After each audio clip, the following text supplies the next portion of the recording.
करीम अम्माबाद। अरबी का एक मक़ूला है, अस्सायु मिन्नी वल इत्मामु मिनल्लाह, कि कोशिश करना हमारा काम है और कामयाबी और नाकामी अल्लाह रब्बुल आलमीन के कब्ज़े कुदरत में। आज के हमारी इस मीटिंग के सदर मोहतरम, हमारे सियासी सरपरस्त, शहर की बुज़ुर्ग सियासी शख्सियत अलहाज मोहम्मद ईसा यूनुस ईसा साहब, स्टेज पे तशरीफ़ फरमा मजलिस इत्तेहादुल मुस्लिमीन के शिमाली महाराष्ट्र के सदर अलहाज डॉक्टर खालिद परवेज़ साहब, मुश्तरका सुन्नी तंजीम के रूह रवा सदर मोहतरम अलहाज यूसुफ इलियास सेठ साहब,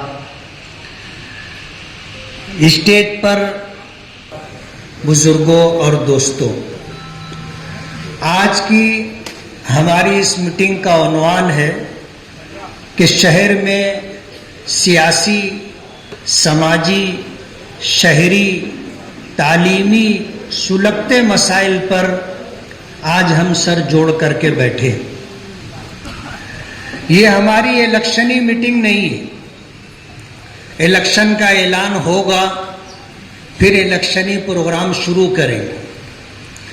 आज सूरत हाल जिस तरह की है, इन हालात में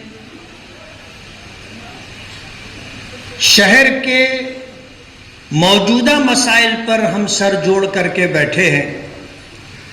इलेक्शन आता है, इलेक्शन जाता है, इलेक्शन आता है, इलेक्शन जाता है, जीतने वाला जीतता है और हारने वाले घर जाते हैं।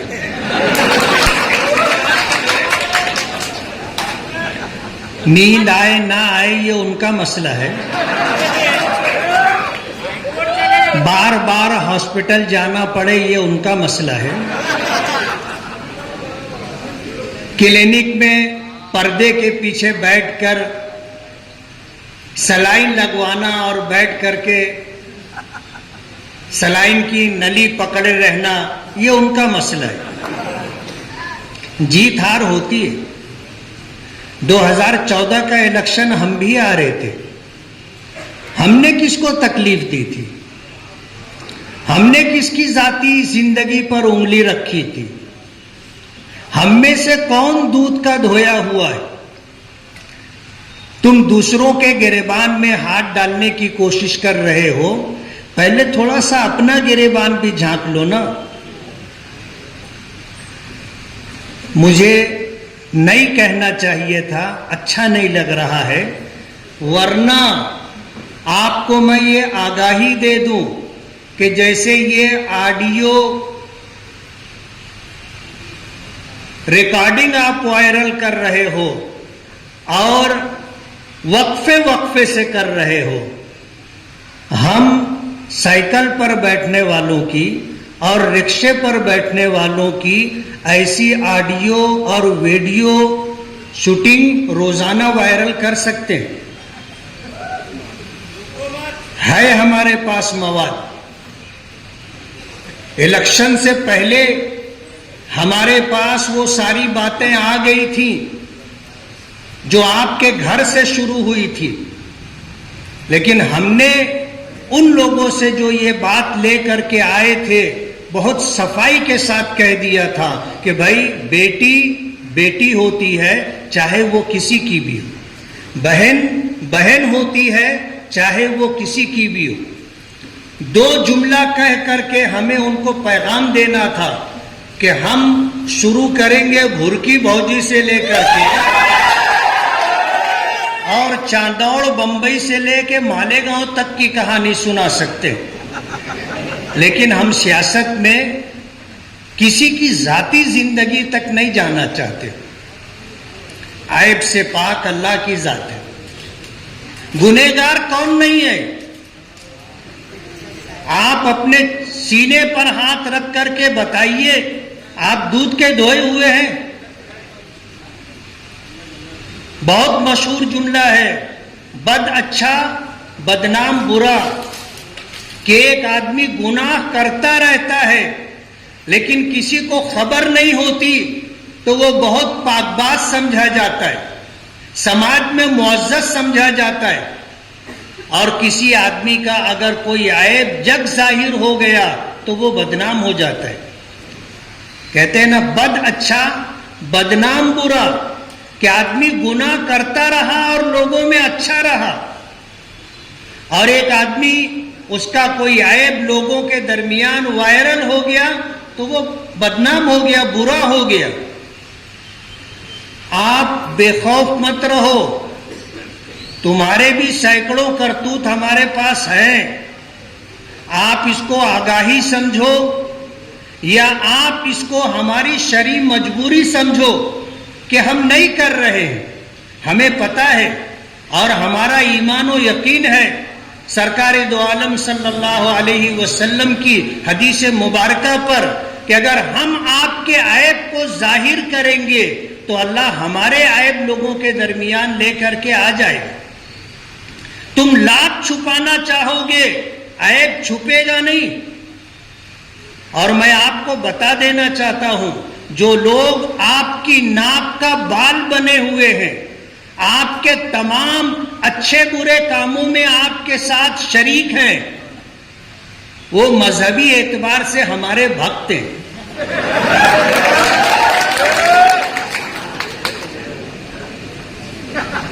हमें सब बात बता देते हैं वो।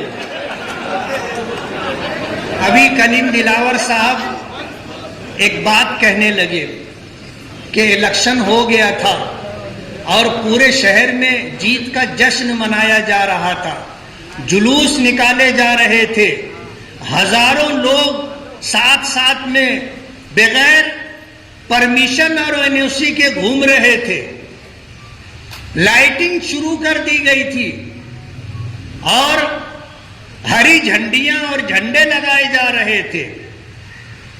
हमारे मानने वाले, हमारे वोटर बहुत बेचैन थे।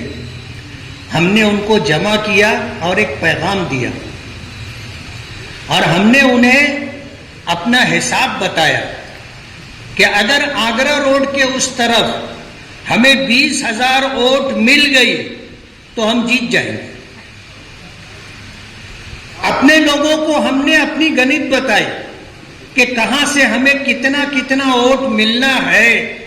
अगर शुरुआत हमारी, आगाज और इब्तिदा हमारा, अगर 20,000 वोट आगरा रोड के उस पार मिल गई तो हम जीत जाएंगे। और मैं मुतमईन था, बहुत मुतमईन था। कलीम दिलावर साहब कहने लगे कि आपने जो मीटिंग ली थी मखसूस लोगों की, जो लोग काउंटिंग के लिए अंदर जाने वाले थे, जिनको काउंटिंग की जिम्मेदारी दी जाने वाली थी, हमने उनको बताया था कि क्या क्या हो सकता है, क्या क्या हो सकता है। मैंने बताया ना कि आपकी नाक के जो बाल हैं वो हमारे हैं। कहते ना, साहिबुल बैत अदरा बिमा फी, घर में रहने वाला जानता है घर में क्या है। हमको भी पल पल की खबर रहती है ना। आपके साथ जो लोग हैं वो सब दिल से आपके साथ हैं, ऐसा नहीं है। आपने लोगों को लूटा है, आपने लोगों को मारा है, आपने लोगों से गैर कानूनी और गैर समाजी काम करवाए हैं और उनकी रिकॉर्डिंग, ऑडियो और वीडियो और इस तरह उसके कागजात अपने कब्जे में रख के, उनकी नाक में नकेल डाल करके अपने दरवाजे पर बांध करके रखा है। वो दिल से आपके साथ नहीं है, वो रहते हैं आपके साथ, जिंदाबाद मुर्दाबाद आपके साथ करते हैं और वोट हमको देते हैं। हमें पता है। आप बंबई जाते हो तो क्या करते हो? आपके साथ जो लोग जाते हैं वही लोग हमको बताते हैं ना। लेकिन हम किसी की जातियात पर नहीं जाना चाहते। आज जो बदले की सियासत की जा रही है, जो लोगों से इंतकाम लिया जा रहा है, ये औरतों का खेल है। मेरे पीछे, हमारे साथियों के पीछे बाकायदा औरतों की टीम लगाई गई है, जो हमको फोन करते हैं अलग अलग उन्वान से। और प्रोग्रामिंग ये है कि बात हमदर्दी से शुरू की जाती है, मजलूमाना हैसियत से शुरू की जाती है, बात आगे बढ़ा करके उसको दूसरा रूप दिया जाता है। हमारा सिकंदर सलामत रखे।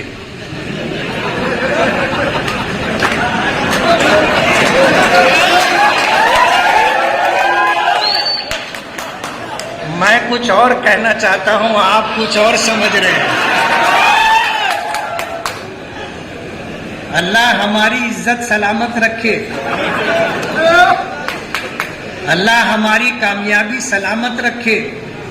लेकिन आपने जो समझा है, मैं कह दूं कि मेरे पास जब इस तरह का कोई फोन आता है तो मैं उसको कहता हूं, बेटा ये एक नंबर लिख और ये मेरे पीए सिकंदर का नंबर है, उससे बात कर ले। और सिकंदर को मैंने कह दिया कि मेरे पास इस तरह का फोन आएगा, मैं तेरा नंबर दे दूंगा, तू मत फंस जाना, तू मत फंस जाना। और वो अच्छी तरह हैंडल कर लेता है। और जब उनको नाकामी मिलती है तो सिकंदर के बारे में ऐसा कहते हैं, ये सब सल्टाने वाला काम करता है। हम ये छोकड़ी छाप खेल नहीं खेलते। लड़ो ना मर्दानगी से।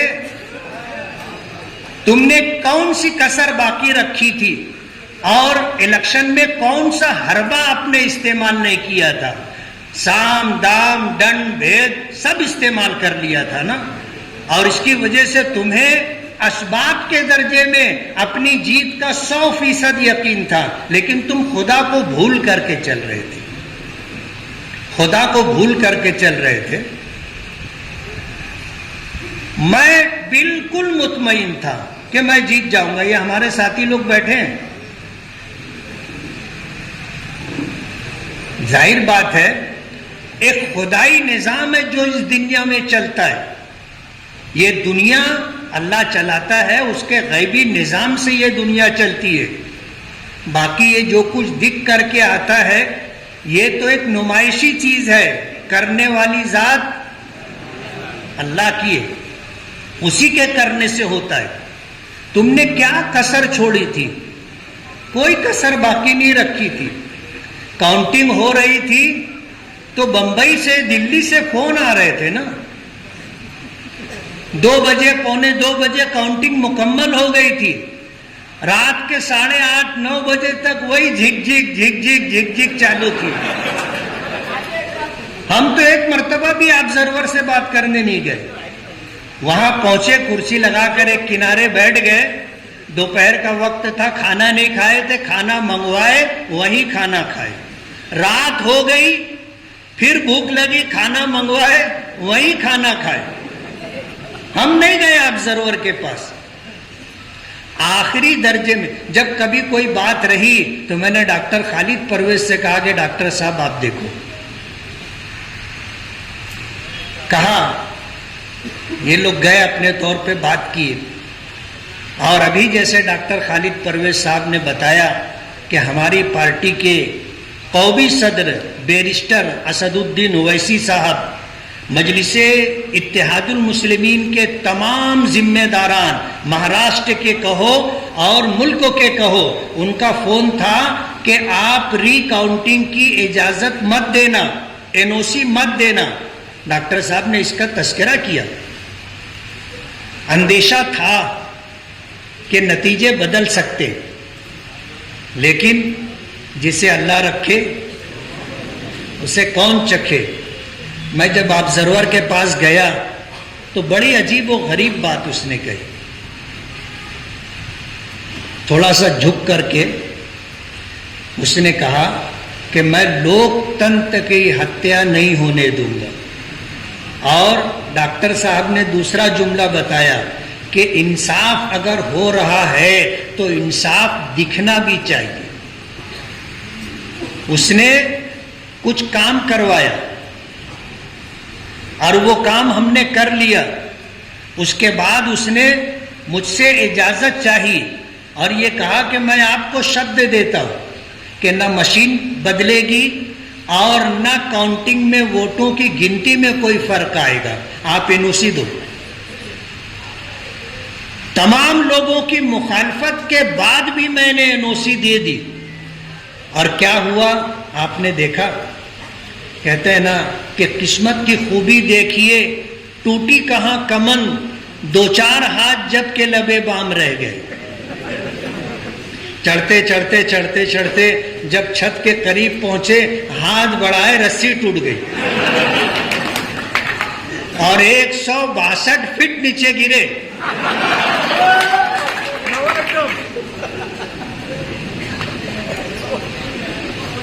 कुदरत का अजीब व गरीब निजाम। कुदरत को भूल करके बात करने वाले हमेशा जलील होते। आज जिस तरह सोशल मीडिया पर हमारे बारे में लिखा जा रहा है, जाहिर बात है मुझसे कुछ लोग कहने लगे कि आपको इतना सब कुछ लिखा जा रहा है, आपको तकलीफ नहीं होती। मैंने कहा होती है ना। गालिब ने कहा है ना कि दिल ही तो है न संग खिश्त, दर्द से भर न आए क्यों, रोएंगे हम 1000 बार, कोई हमें रुलाए क्यों। दुख हमें भी होता है, लेकिन हम हर आयरे गैरे को मुंह नहीं लगाते। और हमें पता है कि पच्चरों और नौकरों के चले जाने से ऑल इंडिया मजलिसे इत्तेहादुल मुस्लिमीन का कुछ बिगड़ने वाला नहीं। पच्चर रहते हैं, नौकर नौकर रहता है। और बैलगाड़ी के नीचे चलने वाले की क्या हैसियत है आपको पता है? उसको ये जोम हो जाता है कि बैलगाड़ी मैं चला रहा हूं। 2019 का इलेक्शन हुआ था, अल्लाह ने कामयाबी दी थी। बहुत सारे लोग थे जिनका दावा था कि हमारी वजह से मुफ्ती साहब जीते। 40,000 वोट हमारी थी, 30,000 वोट हमारी थी, 10,000 वोट हमारी थी। ऐसे बोलने वालों की जब सब वोट हमने इकट्ठा की तो मालूम पड़ा कि यार अपनी तो एक वोट भी नहीं है, अपनी तो एक वोट भी नहीं है। फिर उन्होंने ये तय किया कि अब ये 2024 का इलेक्शन हम इनको हराएंगे। हमने जिताया था 19 का इलेक्शन, हम 2024 का इलेक्शन हरवाएंगे, ये उनका दावा था। सारे जतन कर लिए, क्या मिला? मैंने अबू आसिम आजमी साहब, हमारे अच्छे ताल्लुकात हैं, उनसे ये बात कही थी कि आप मुझे हराने के लिए आपने मालेगांव के अंदर प्रोग्राम बनाया है और जिनको आप उम्मीदवारी देना चाहते हो, मैं आपको ये बताना चाहता हूं, अगर उन्होंने 10,000 वोट ले लिया तो मैं आपके घर सलाम करने आऊंगा।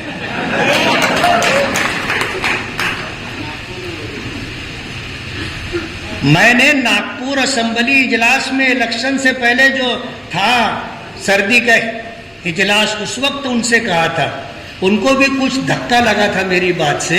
अखिलेश यादव को मालेगांव लेके आए, इकरा हसन को 2 मरतबा लाए, मोहिबुल्लाह नदवी साहब को 2 मरतबा लाए और भी लोकसभा के पार्लियामेंट के मेंबरों को लेकर के आए। हम किसी को टारगेट करके तकलीफ नहीं देना चाहते, वरना हम अगर पीछा उठा लेंगे तो बाई डिप्रेशन में चली जाएगी।